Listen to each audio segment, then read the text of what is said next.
ഹരി ഓം. സംസ്കൃത ഭാഷാ സഹായിയുടെ ഇന്നത്തെ ഒരു പുതിയ വീഡിയോയിലേക്ക് എല്ലാവർക്കും സ്വാഗതം.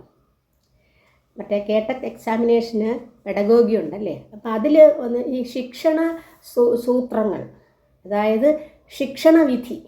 ശിക്ഷണം എന്ന് പറഞ്ഞാൽ പഠിപ്പിക്കാൻ, അതായത് കുട്ടികളെ പഠിപ്പിക്കുന്നതിൻ്റെ ഒരു രീതിയുണ്ട്, ചുമ്മാ അങ്ങ് വായിച്ചങ്ങ് പറഞ്ഞു പോവുകയല്ല. അപ്പോൾ അതിന് ഉള്ള രീതി, അതിന് ചില സൂത്രങ്ങളാണത്. അതാണ് ശിക്ഷണ സൂത്രങ്ങൾ അല്ലെങ്കിൽ ശിക്ഷണ വിധി.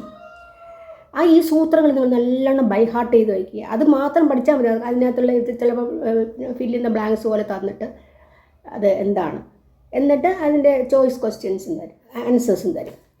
അപ്പോൾ അങ്ങനെയുള്ള ഒന്നാണ് അത്. 10 ശിക്ഷണ സൂത്രങ്ങളുണ്ട്. ഈ 10 നിങ്ങൾ നല്ലോണം ബൈ ഹാർട്ട് ചെയ്യുക. അപ്പോൾ ഈ 10 നമുക്ക് എന്താണെന്നൊക്കെ തുടങ്ങാം. ആദ്യത്തത് ജ്ഞാതാത് അജ്ഞാതം പ്രതി. ജ്ഞാതാത് അജ്ഞാതം പ്രതി. ജ്ഞാതാത് കേൾക്കുമ്പോൾ നിങ്ങൾക്കറിയാം പഞ്ചമി വിഭക്തിയാണ് അല്ലേ, പഞ്ചമി ഏകവചനം. അതിൽ നിന്ന് എടുത്തു മാറ്റുക എന്നൊക്കെ പറഞ്ഞില്ലേ, അതിൽ നിന്ന്, ഏതിൽ നിന്ന്? ജ്ഞാതാത്. ജ്ഞാതം എന്ന് പറഞ്ഞാൽ എന്താ? നമുക്ക് അറിയാവുന്ന കാര്യങ്ങൾ. കുട്ടികൾക്ക് ഇപ്പോൾ എല്ലാം തികഞ്ഞല്ല വന്നിരിക്കുന്നത്. അപ്പോൾ അജ്ഞാതവും ഉണ്ട് ജ്ഞാതവും ഉണ്ട്. ജ്ഞാതാത് എന്നാൽ ചെറിയ കുറേ കാര്യങ്ങൾ അവർക്ക് ജ്ഞാതമാണ്, അറിയാവുന്ന കാര്യമാണ് അല്ലേ. ജ്ഞാതാത് അജ്ഞാതം പ്രതി. ആദ്യം നമുക്ക് അവർക്ക് അറിയാവുന്ന കാര്യങ്ങളെക്കുറിച്ച് സംസാരിക്കുകയോ പഠിപ്പിക്കുകയോ ചെയ്യുക. അത് കഴിഞ്ഞ് അതിനോടൊപ്പം തന്നെ അജ്ഞാതമായ കാര്യങ്ങളും കൂടി പറഞ്ഞ് മനസ്സിലാക്കുക. അതാണ് എന്ത്? അജ്ഞാതം പ്രതി. അപ്പോൾ അവരുടെ മുമ്പിൽ പിന്നെ ഈ അജ്ഞാതമായ കാര്യങ്ങൾ ആദ്യം ജ്ഞാതമായിട്ടുള്ള അറിയാവുന്ന കാര്യങ്ങളെക്കുറിച്ച് പറഞ്ഞ് മനസ്സിലാക്കിയിട്ട് പിന്നെ അജ്ഞാതമായ കാര്യങ്ങൾ പറഞ്ഞു. അപ്പോൾ അതുകൊണ്ടാണ് അജ്ഞാതം പ്രതി. ജ്ഞാതത്തിൽ നിന്ന് അജ്ഞാതത്തിലേക്ക് എന്നുള്ള അർത്ഥത്തിൽ. അടുത്തത് സരളാത് കഠിനം പ്രതി. സരളാത് അതും പഞ്ചമിയാണ്. സരളാത് കഠിനം പ്രതി. സരളത്തിൻ്റെ വിപരീതമാണ് കഠിനം. സരളം എന്ന് പറഞ്ഞാൽ എന്താ? ഈസി, എളുപ്പമായിട്ടുള്ളത്, സരളത്തിൽ നിന്ന് കഠിനമായതിലേക്ക്. ആദ്യമേ കുട്ടികളെ ചെന്ന് ഭയങ്കര കഠിനമായ വാക്കുകൾ പഠിപ്പിക്കുകയോ കഠിനമായ കാര്യങ്ങൾ പഠിപ്പിക്കുമ്പോൾ അവർക്കൊന്നും മനസ്സിലാവില്ല. അപ്പോൾ എന്ത് ചെയ്യണം? നമ്മൾ ആദ്യം സരളമായ കാര്യങ്ങൾ വേണം പറഞ്ഞാൽ.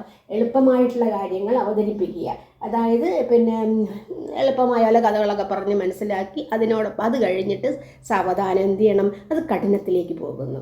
ആ ഒരു രീതിയാണ് സരളാത് കഠിനം പ്രതി. അടുത്ത സ്ഥൂലാത് സൂക്ഷ്മം പ്രതി. സ്ഥൂലാത് സൂക്ഷ്മം. അവിടെ സ്ഥൂലാത് എന്നുള്ളത് പഞ്ചമി. സ്ഥൂലം സൂക്ഷ്മം. സ്ഥൂലം എന്ന് പറഞ്ഞാൽ എന്താ അർത്ഥം?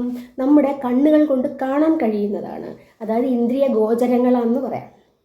അപ്പം പിന്നെ ഇത് അതിനകത്ത്, അതായത് പിന്നെ മഹാഭാരതത്തിലും ഒക്കെ പറയുന്നുണ്ട് സ്ഥൂല ശരീരം സൂക്ഷ്മ ശരീരം. എന്താ സ്ഥൂല ശരീരം എന്ന് പറഞ്ഞാൽ? അപ്പോൾ ഒരാളെ നിൽക്കുകയാണ്, അയാളുടെ സ്ഥൂല ശരീരം എന്ന് പറഞ്ഞാൽ അയാൾ തന്നെയാണ് സ്ഥൂല ശരീരം, ആ ബോഡി, ശരീരം. അതെന്തുകൊണ്ട് സ്ഥൂല ശരീരം എന്ന് പറയുന്നു? നമുക്ക് കണ്ണുകൊണ്ട് കാണാൻ കഴിയുന്നു. എന്നാൽ എന്താണ് സൂക്ഷ്മ ശരീരം? ആ ശരീരത്തിനുള്ളിൽ ഒരു ശരീരമുണ്ട്. അതെന്താണ്? ആ ശരീരത്തിൻ്റെ ആത്മാവ്. ആ ആത്മാവ് നമുക്ക് കണ്ണുകൊണ്ട് കാണാൻ കഴിയുമോ? ഇല്ല. അപ്പോൾ കണ്ണുകൊണ്ട് കാണാൻ കഴിയുന്നതും കണ്ണുകൊണ്ട് കാണാൻ കഴിയാത്തതാണ് ഇന്ദ്രിയ ഗോചരം എന്ന് പറയാൻ കാരണം. ഇന്ദ്രിയ ഗോചരം, ഇന്ദ്രിയങ്ങൾക്ക് കണ്ണൊരിന്ദ്രിയല്ലേ, കാണാൻ കഴിയുന്നത്. അപ്പോൾ അതുകൊണ്ട് അതാണ് സ്ഥൂലം എന്ന് പറയുന്നത്. അപ്പോൾ അങ്ങനെ കാണാൻ കഴിയുന്ന പല വസ്തുക്കളും നമുക്ക് ചുറ്റുമുണ്ട് അല്ലേ. അത് സൂക്ഷ്മം എന്ന് പറയുമ്പോൾ അപ്പോൾ ഒരു കുട്ടികളെ പഠിപ്പിക്കുമ്പോൾ ആദ്യം സ്ഥൂലം ആയിട്ടുള്ള കാര്യങ്ങൾ പറയുക എന്ന് പറഞ്ഞാൽ അവരുടെ മുമ്പിൽ കാണാൻ കഴിയുന്ന എന്തൊക്കെയാണ്. അത് കഴിഞ്ഞിട്ട് അതിൻ്റെ പിന്നെ സൂക്ഷ്മത്തിലേക്ക് പോകുക എന്ന് പറഞ്ഞാൽ അതിൻ്റെ ഉള്ളിലേക്ക് കടന്നു ചെന്ന് അതിൻ്റെ വിശകലനം ചെയ്യുക. അതിൻ്റെ ഉള്ളിലുള്ള കാര്യങ്ങളെല്ലാം മനസ്സിലാക്കിയെടുക്കുക. അതല്ലാതെ അത് ആദ്യം അവർക്ക് മനസ്സിലാവില്ല, കാണാൻ പറ്റില്ല. അപ്പോൾ അതിൻ്റെ ഉള്ളിൽ പലതും കാണും. അതെല്ലാം പറഞ്ഞ് മനസ്സിലാക്കാനാണ് ഈ സൂക്ഷ്മം എന്ന് പറയുന്നത്. അപ്പോൾ സ്ഥൂലാത് സൂക്ഷ്മം പ്രതി. സ്ഥൂലത്തിൽ നിന്ന് സൂക്ഷ്മത്തിലേക്ക്. അത് കഴിഞ്ഞിട്ട് അനുഭവാത് തർക്കം പ്രതി. അനുഭവാത് തർക്കം പ്രതി പൂർണ്ണാത് അംശം പ്രതിയുണ്ട്. പൂർണ്ണാത് അംശം പ്രതി. പൂർണ്ണമായ കാര്യങ്ങൾ. അത് പൂർണ്ണാത്, അതും പഞ്ചമിയാണ്. പൂർണ്ണമായെന്ന് ഇപ്പോൾ നമ്മളൊരു പിന്നെ ശ്ലോകം പഠിപ്പിക്കുകയാണ്, അല്ലെങ്കിൽ ഒരു പിന്നെ സുഭാഷിതം പഠിപ്പിക്കുകയാണ്. അപ്പോൾ എന്ത് ചെയ്യണം? ആദ്യം നമ്മൾ പൂർണ്ണമായ കാര്യങ്ങൾ, അതായത് അത് മുഴുവൻ വായിച്ച് ശ്ലോകം ചൊല്ലുന്നു. അത് കഴിഞ്ഞിട്ട് അംശം എന്താണ്? അതിൻ്റെ ഓരോ ഭാഗങ്ങളായിട്ടെടുത്ത് അതിൻ്റെ ഡീറ്റെയിൽഡായിട്ട് പറയുക. പഠിപ്പിക്കുക. അതാണ് അംശം. പൂർണ്ണത്തിൽ നിന്ന് അംശത്തിലേക്ക് എന്നുള്ള അർത്ഥത്തിൽ. പൂർണ്ണത്തിൽ നിന്ന് കഴിഞ്ഞ് വേണം എന്ത് ചെയ്യാൻ? അംശത്തെ പറ്റി പറയാൻ.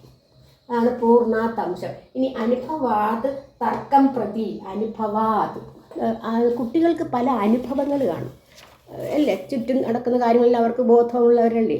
അപ്പോൾ അങ്ങനെ അനുഭവമുള്ള കാര്യങ്ങളിൽ നിന്ന് തർക്കം പ്രതി. തർക്കം എന്ന് പറഞ്ഞാൽ എന്താണ്? തർക്കം അതിനെക്കുറിച്ച് തർക്കിച്ച് മനസ്സിലാക്കിക്കുക. അനുഭവം അവരുടെ അനുഭവങ്ങളിൽ എക്സ്പീരിയൻസ് കാണും കുട്ടികൾക്ക് അല്ലേ? ആ അനുഭവങ്ങളിൽ നിന്നുകൂടി തർക്കം പ്രതി എന്ന് പറയുമ്പോഴത്തേക്ക് അതിൻ്റെ അവരുടെ അനുഭവം ചോദിച്ച് മനസ്സിലാക്കിയോ അല്ലെങ്കിൽ അവരിൽ നിന്ന് ഗ്രഹിച്ചിട്ട്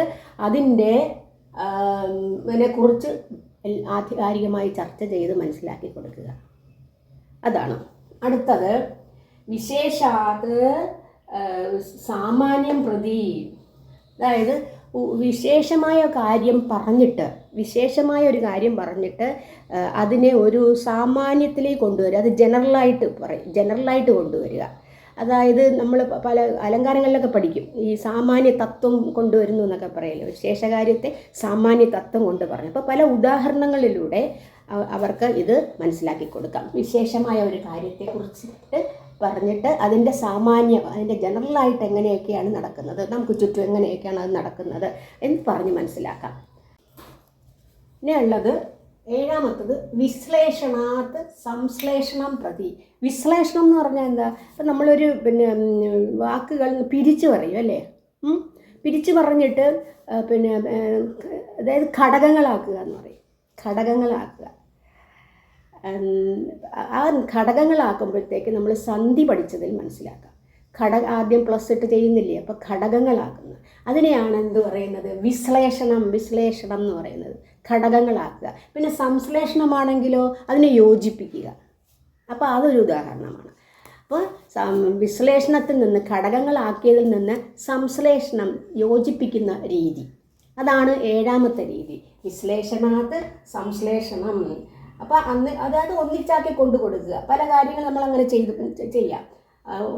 ഘടകങ്ങളാക്കിയതിനെല്ലാം ഒന്നിച്ചാക്കുക. പിന്നെ വിഗ്രഹിച്ച വാക്യങ്ങൾ ഒറ്റ പദമാക്കുക. സമാസം ഇതെല്ലാം അതിൽ ഉൾപ്പെടുന്നതാണ്. അടുത്തത് അനിശ്ചിതാത് നിഹിതം പ്രതി. അനിശ്ചിതം നിശ്ചയമില്ലാത്തതിൽ നിന്ന്. നിഹിതം നിശ്ചയമില്ലെന്ന് ഒരു നിശ്ചയമില്ലാത്ത കാര്യങ്ങളുമാണ് കുട്ടികൾക്ക് അല്ലേ? അതിൻ്റെ നിഹിതം പ്രതി. ആ നിശ്ചയമില്ലാത്തതിൽ നിന്ന് നിഹിതം എന്ന് പറഞ്ഞാൽ ഒളിഞ്ഞു കിടക്കുന്ന കാര്യങ്ങളെല്ലാം കൊണ്ടുവരിക. നിശ്ചയമില്ലാത്തതിൽ നിന്നും അതിൽ ഒളിഞ്ഞു വരുന്ന കാര്യങ്ങൾ മനസ്സിലാക്കി കൊടുക്കുക. എന്താ ഉദാഹരണം? നമ്മൾ വൃത്തം പഠിക്കുമ്പോഴത്തേക്ക് ഒരു ശ്ലോകം മാത്രം കാണിക്കുന്നു, അതിൽ പലതും ഒളിഞ്ഞു കിടക്കുന്നു. അതിനകത്ത് എന്ത് വൃത്തമാണ്, ആ വൃത്തത്തിൽ എങ്ങനെ ഗണവ്യവസ്ഥ വരുന്നു, അപ്പോൾ അങ്ങനെയുള്ള കാര്യങ്ങളൊക്കെ അറിയാത്ത കാര്യത്തിൽ നിന്നിൽ ഒളിഞ്ഞു കിടക്കുന്ന പല കാര്യങ്ങളും അങ്ങനെ പുറത്തു കൊണ്ടുവരുന്നു, അങ്ങനെ പഠിപ്പിച്ചെടുക്കുന്നു. അടുത്തത് സാമാന്യാത് വിശേഷം പ്രതി. സാമാന്യം നേരത്തെ പറഞ്ഞില്ലേ, വിശേഷാത് സാമാന്യ പ്രതി എന്ന് പറഞ്ഞുകൊണ്ടിരുന്നില്ല, അതുപോലെ അതിൻ്റെ ജസ്റ്റ് ഓപ്പോസിറ്റാണിത്. ആദ്യം മറ്റത് വിശേഷണത്തിൽ നിന്ന് സാമാന്യതത്തിലേക്ക് പോകുന്നു എന്ന് പറഞ്ഞു. ഇത് സാമാന്യാത് വിശേഷം പ്രതി. അപ്പോൾ സാമാന്യമായ കാര്യം, ഒരു ജനറൽ കാര്യം പറഞ്ഞിട്ട് അതിൻ്റെ വിശേഷമായിട്ടുള്ളത് എടുത്തു കാണിക്കുന്നത്. വിശേഷം സ്പെസിഫിക് എന്ന് പറയുന്നത് അങ്ങനെ എടുത്തു കാണിക്കുന്നതാണ് സാമാന്യാത് വിശേഷം പ്രതി. അടുത്തത് മനോവൈജ്ഞാനിക താർക്കികം പ്രതി. വൈജ്ഞാനികർ എന്ന് പറയുമ്പോഴത്തേക്ക് അത് സാമർഥ്യം. കുട്ടികൾ പല ഇൻ്റലക്ച്വൽ എന്ന് പറയും. അപ്പം പല ഇതിലുള്ള പല ബുദ്ധിപരമായ പല ഉള്ളവരായിരിക്കും. അപ്പോൾ എന്ത് ചെയ്യും? അതാണ് വൈജ്ഞാനിക ബുദ്ധി ഡിഫറൻ്റ് ആയിരിക്കും ഓരോരുത്തർക്കും. അപ്പം മനോവൈജ്ഞാനിക സാമർഥ്യമുള്ളവർ,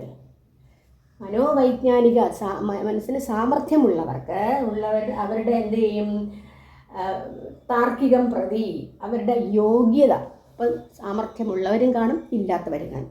അപ്പം നമ്മൾ ഒരു ക്ലാസ്സിൽ പഠിപ്പിച്ച് കഴിയുമ്പോഴത്തേക്ക് പെട്ടെന്ന് സമർത്ഥരായിട്ടുള്ളവർക്ക് മനസ്സിലാകും. പക്ഷേ എല്ലാവരും അങ്ങനെ ആവണമെന്നില്ല. അപ്പോൾ അങ്ങനെയുള്ളവരും കാണും. അപ്പോൾ ഓരോരുത്തരുടെ യോഗ്യതയ്ക്കനുസരിച്ച് എന്ത് ചെയ്യണം? ക്ലാസ് എടുക്കുക എന്നുള്ളത്. അതിനാണ് മനോവൈജ്ഞാനിക താർക്കികം പ്രതി. അപ്പോൾ ഇത്രയുമാണ് ഇത്. പരീക്ഷയ്ക്ക് വേണമെങ്കിൽ ചോദിക്കാം വിശ്ലേഷണാത് ഡാഷ് പ്രതിയും ചോദിക്കാം. അപ്പോൾ സംശ്ലേഷണമാണ്, വേറെ കുറേ ഇത് കൊടുക്കും, പിന്നെ ABCD എന്ന് എഴുതിയിട്ട് അത് ശരിയായിട്ടത് എഴുതുക, അങ്ങനെയൊക്കെ ചോദിക്കാം. അതുകൊണ്ട് ഇത് മുഴുവൻ 10 ബൈഹാർട്ട് ചെയ്താൽ മാത്രമേ നിങ്ങൾക്കത് എഴുതാൻ സാധിക്കുകയുള്ളൂ. അപ്പോൾ ഈ 10 നല്ലോണം മനസ്സിലാക്കി വയ്ക്കുക, പഠിക്കുക. അതിൽ നിന്ന് ക്വസ്റ്റ്യൻ എന്തായാലും വരും. അപ്പോൾ ഇന്നത്തെ ക്ലാസ് ഇവിടെ പൂർണ്ണമാകുന്നു. അടുത്ത ക്ലാസ്സിൽ കാണുന്നവരെ എല്ലാവർക്കും നന്ദി, നമസ്കാരം.